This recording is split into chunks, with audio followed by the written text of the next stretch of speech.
भैया ये राम का देश है। लेकिन कहा जा रहा है जो राम को लाया हम उसको लाएंगे। तो राम गए कहाँ थे राम? एक बात बताओ, आज हमारे जितने भी भगवान हैं वो सारे मस्जिदों में पा रहे हैं, सारे भगवान हमारे मस्जिदों में पा रहे हैं। बेरोजगारी बढ़ी है? नहीं, बेरोजगारी नहीं बढ़ी है। नहीं है। ऐसा क्यों लगता है आपको? ऐसा इसलिए लगता है, सबको देखिए अलग अलग स्किल में पैसे की चाह बहुत ज्यादा हो गई है आज के डेट में। देश में और कोई नेता ही नहीं बचे क्या मोदी के अलावा? दोस्तों नमस्कार, इस समय हम दिल्ली के लाल किले के सामने मौजूद हैं। लोकसभा चुनाव 2024 को लेकर के जनता से जानने की कोशिश करेंगे।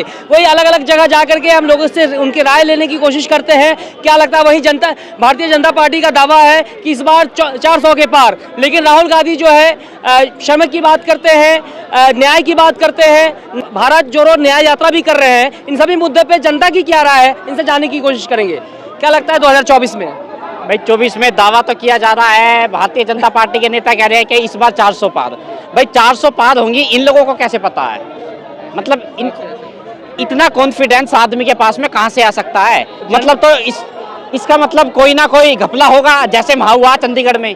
चंडीगढ़ में देखा होगा आपने, चंडीगढ़ में सुप्रीम कोर्ट ने इन लोगों को जब फटकार लगाई है तब जाके इनके थोड़ी अकल ठिकाने आई है। इसका मतलब कोई ना कोई 2024 में भी ये कोई ना कोई कांड करेंगे और कांड करके दोबारा फिर सत्ता में आएंगे। कौन कैसा कांड करेंगे? भाई कांड ही किया है इन्होंने और कांड करके ही तो बीजेपी आ रही है। बिगर कांड के आके दिखा दे, आके दिखा दे। यानी कांड किया, कोई काम नहीं किया है। बिगर कांड के 40 सीट भी लेके दिखा दे लेके। भाई एक बात बताओ, ये इनके जितने भी नेता सबके सब कह रहे हैं 400 पार 400 पार 400 पार। भाई इनको कैसे पता कि 400 पार देंगे ही देंगी जनता? लेकिन 9 साल बेमिसाल कहा जा रहा है, सड़कें बलवा दी गई है। कहाँ है के बेमिसाल? भैया एक बात बताओ, सड़कें पहले नहीं थी क्या देश में? देश में पहले सड़कें नहीं थी यार? पहले भी सड़कें थी, पहले भी देश में मंदिर थे। अब ये मत बोल देना कि मंदिर मोदी जी ने बनाया। भैया ये राम का देश है। लेकिन कहा जा रहा है जो राम को लाया हम उसको लाएंगे। तो राम गए कहाँ थे राम? एक बात बताओ, आज हमारे जितने भी भगवान हैं वो सारे मस्जिदों में पा रहे हैं, सारे भगवान हमारे मस्जिदों में पा रहे हैं। ये कह रहे हैं कि राम को हम लाए थे, राम गया कहाँ था? अरे राम की तो भूमि है ये देश तो राम से ही तो जाना जाता है। लेकिन ये लोग राम को लाए, कहां से लाए? पाकिस्तान में थे राम। भाई कहां से लेकर आए? पाकिस्तान से लाए हैं कि यार ये राम का देश है। हाँ, दुनिया इस देश के लोग जब भी सुबह उठते हैं ना तो राम राम बोलते हैं, सबको बोलते हैं, नहीं बोलते हैं? भाई साहब मैं भी बचपन से अपने गली में मोहल्ले में रामलीला देखते हुए आ रहा हूँ। 2014 से रामलीला नहीं हो रही है इस देश में, शुरू से रामलीला हो रही है, शुरू से राम का नाम लिया जा रहा है। लेकिन ये तो एजेंडा बना रहे हैं अपना 2024 के लोकसभा इलेक्शन का। तो क्या लगता है देश में महंगाई है, बेरोजगारी है? बिल्कुल महंगाई तो है भैया, इसमें तो कोई तो राय नहीं है। महंगाई तो है, महंगाई की हालत देख लो आप जाके। आज क्या है? इनकम नहीं बढ़, पहले क्या थी? इनकम बढ़ जाती तो लोगों को महंगाई लगती नहीं। भाई एक बात प्राइवेट सेक्टर वाले बढ़ा रहे हैं क्या किसी के पैसे? प्राइवेट सेक्टर जितने भी हैं, अगर जो उसको 10,000 रुपये रख लिया तो 10,000 ही चलेंगे उसके। 10,000 चलेंगे और कहाँ बढ़ाएंगे? मैं वही तो कह रहा हूँ। देखो एक बात बताओ, चलो मान लो प्राइवेट तो ठीक है, पर जो आदमी सरकारी नौकरी के लायक है उसको तो मिलनी चाहिए ना। अब एक बात बताओ, यूपी में पेपर लीक हो गया। ये लोग कहते हैं कि भैया यूपी में डबल इंजन की सरकार है। डबल इंजन फेल क्यों हो रहा बार बार? जब से ये लोग आए हैं ना, करीब करीब 20 बार तो पेपर लीक हो चुका है। लेकिन स्टूडेंट में खुशी का तो माहौल है क्योंकि योगी जी ने कह दिया फिर से एग्जाम होगा। अरे लेकिन कब होगा एग्जाम? ये तो बताओ कब होगा एग्जाम? एग्जाम का तो बताओ। फटने वाले तो रह गए बस उस जगह, तो वो तो बेचारे पढ़ाई करने वाले तो चले गए। पब्लिक पागल वोट दे रही है। कौन पब्लिक? क्या बोल रहे हैं? महंगाई है देश में? है नहीं, कोई महंगाई नहीं है। कोई महंगाई नहीं है। पब्लिक वोट नहीं दे रही, पब्लिक को गुमराह करके वोट बैंक बनाया जा रहा है। एक बार बताओ, राम मंदिर तो भैया अभी वो भी ना हुआ पूरा भी, फिर भी राम मंदिर का उद्घाटन कर दिया। क्यों करा भाई? लोकसभा चुनाव के लिए। इनको ये पता है कि जब तक राम मंदिर का उद्घाटन नहीं होगा तब तक लोकसभा इलेक्शन की डेट डिक्लेयर नहीं होगी। राम मंदिर का उद्घाटन इसीलिए तो किया है ताकि लोकसभा की डेट डिक्लेयर हो। काम नहीं हुआ है, राम मंदिर का सहारा ले रहे हैं। बिल्कुल ले रहे हैं राम मंदिर का सहारा, राम मंदिर का सहारा बिल्कुल ले रहे हैं। भाई राम के नाम पे ही तो सारी ये पार्टी चल रही है। नहीं तो सुनो, राम को हटा के देख लो, राम को हटाने के बाद में बीजेपी के पास में कुछ है? बाबा जी का ठुल्लू है और ना इनके पास में कुछ भी। भाई साहब आप युवा हैं, क्या लगता है 2024 में क्या मुद्दा होना चाहिए? अगर युवा की बात की जाए, ये देखा जाए तो ये सबसे पहले तो बेरोजगारी बहुत ज्यादा है। बेरोजगारी को देखते हुए काफी चीजें देखी जा रही है। ना किसी को रोजगार मिलता, कुछ ना कुछ होता, पढ़ाई करने वाले पेपर लीक हो जाते हैं, गवर्नमेंट सर्वेंट में कोई लेकिन कहते हैं जिसके अंदर स्किल्स है, टैलेंट है, उसको उसके लिए कोई महंगाई नहीं, कोई बेरोजगारी नहीं है। महंगाई तो नहीं है, पर कुछ करने के लिए कुछ होता ही नहीं है, गवर्नमेंट से कुछ बेनिफिट ही नहीं मिल रहा, जिसको काम आता है उसको कुछ ही बेनिफिट नहीं हो रहा, काफी चीजें देखने को मिल रही है। तो क्या लगता है बदलाव होना चाहिए आपके साथ? बदलाव होना चाहिए। कौन है आपके नजर में? मोदी नहीं तो कौन? ऐसे तो फिर काफी नेता है, बाकी मोदी भी काफी सपोर्ट किया मोदी ने भी ना। पत्रकार साहब, देश में और कोई नेता ही नहीं बचे क्या मोदी के अलावा? यार कमाल होगा, आप भी ये बात बोलते हो कि भैया मोदी के अलावा और कौन है? और कोई नहीं है मोदी के अलावा। नहीं, मोदी नहीं तो कौन? अरे भैया बहुत देश में एक से एक नेता पड़े हैं, एक से एक नेता। देश में नेताओं की कमी नहीं है, और जो भी काबिल नेता है इस देश में, उसके पीछे ईडी और सीबीआई पड़ी है भाई, हाथ धो के। हाँ, भ्रष्टाचार करेगा उसके पीछे तो ईडी सीबीआई पड़े। तो एक बात तो बताओ, सुनो, भ्रष्टाचार तो बहुत सारे बीजेपी में ऐसे नेता हैं जो उनने भी करा था, वो ये इसने अजीत पवार ने भी भ्रष्टाचार किया था, हेमंता बिस्वा शर्मा ने भी भ्रष्टाचार किया था। वे जैसे ही बीजेपी में गए तो वो दूध के धुले हो गए। क्यों भाई? भाई एक बात बताओ, ऐसा कौन सा वॉशिंग पाउडर है बीजेपी के पास में जो 1 मिनट में उनके पास में जाते ही उनकी धुलाई हो जाती है? चरित्र साफ, कैरेक्टर साफ, चाहे वो बलात्कारी हो या भ्रष्टाचारी हो, एक बार बीजेपी ज्वाइन कर लो, सारे पाप धो गए।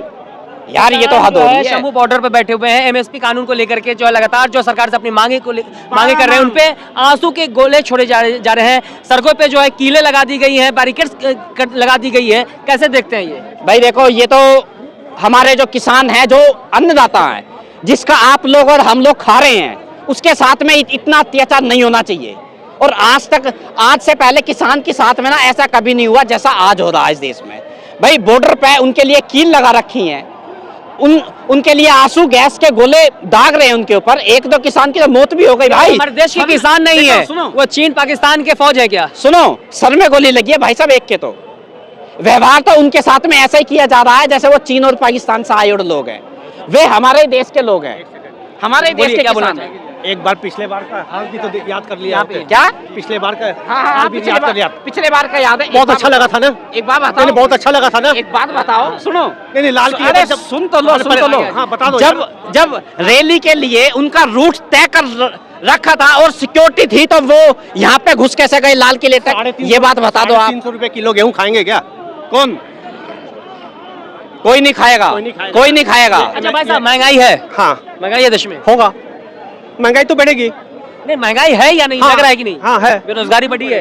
नहीं, बेरोजगारी नहीं बढ़ी है? नहीं है। ऐसा क्यों लगता है आपको? ऐसा इसलिए लगता है, सबको देखिए अलग अलग स्किल में पैसे की चाह बहुत ज़्यादा हो गई है आज के डेट में। हल्का काम कोई करना नहीं चाहता है, मेरी बात समझो। बैठे रहेंगे पर काम नहीं करेंगे। नहीं ठीक है, अपना अपना व्यू है भाई साहब, एक मिनट बोलने दीजिए। अपना अपना व्यू है सोचने। यानी मोदी जी अच्छा काम कर रहे हैं? हाँ, मोदी जी को आना चाहिए 100%। बोल रहे हैं कि आजकल लोग मेहनत नहीं करना चाह रहे हैं, यानी इनके कहने का मतलब जो मेहनत करेगा उसके लिए बहुत सारा काम है, बहुत सा इनकम होगा। अरे भाई साहब, मेहनत कहाँ से कर ले? अब एक बार बताओ, अगर यहाँ पर रोड पे खड़े होकर छोले भटूरे भी बेचने लगे ना, तो 1 मिनट में वो इनकी दिल्ली पुलिस आ जाती है। 1 मिनट में रेहड़ी उठा के फेंक देती है। यार बताओ, अब इंसान कैसे कमाए? देखो, नौकरी ये लोग देना नहीं चाहते, कारोबार ये लोग करने नहीं देने वाले। तो भैया ऐसे कैसे चलेगा? गरीब आदमी बेचारा, क्या गरीब आदमी को सिर्फ और सिर्फ 5 किलो राशन के ऊपर डिपेंड है इनके। लेकिन जितने भी किसान हैं अपनी मांगों को लेकर के दिल्ली आना चाहते हैं, कुछ करने के लिए तैयार हैं, उनको रोका जा रहा है, क्या उनको आने देना चाहिए? देखो, मेरा तो मानना ये है कि प्रोटेस्ट करने का अधिकार सबको है, इस देश में अपनी बात रखने की भी अधिकार सबको है। जब किसान यहाँ पे आना चाह रहे हैं और शांतिपूर्ण, अगर वो शांतिपूर्ण तरीके से धरना देना चाहते हैं तो भैया देने दो, अधिकार तो सबको है। लेकिन उनके ऊपर आंसू गैस के गोले छोड़े जा रहे हैं, गोलियां चलाई जा रही हैं। ये किसानों पे तो आरोप लग रहे हैं कि वो जो है उपद्रव मचा रहे हैं, वो कई जो पुलिसकर्मी जख्मी हुए। देखो, जो भारतीय जनता पार्टी के खिलाफ हो गया ना, या तो वो खालिस्तानी बन गया, या वो आतंकवादी बन गया, या वो देशद्रोही बन गया। यार ये तो हद हो रही है यार। वो हमारे ही देश के लोग हैं भाई, हम उनका खाते हैं, हम उनका खाते हैं। क्या बोले? खालसा का जो है, उनका जो ये है दुपट्टा, वो अपने माथे पे रख के जो है बहुत उनको सम्मान देते हैं हमारे पीएम। ऐसा थोड़ी है।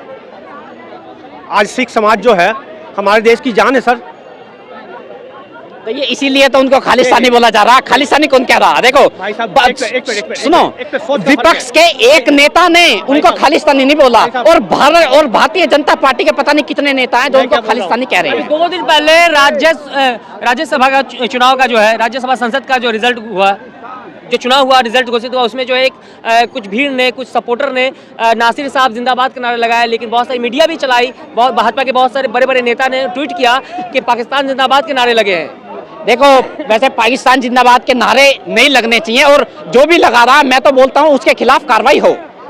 ऐसे इंसानों के खिलाफ ना, देखो मैं किसी पार्टी से नहीं हूं पत्रकार महोदय, मैं सिर्फ अपने देश के लिए काम चाहता हूं, देश हित में काम हो, राष्ट्र हित में काम हो। लेकिन जो फैक्ट चेकर है उसने साबित किया है कि ये गलत न्यूज़ है। उन्होंने कहा नासिर साहब जिंदाबाद। हाँ देखो, अब हो सकता है ये जो अभी आपने सवाल जो किया है वो खबर वैसे मैंने देखी नहीं है, देखूंगा तो मैं बिल्कुल बोलूंगा।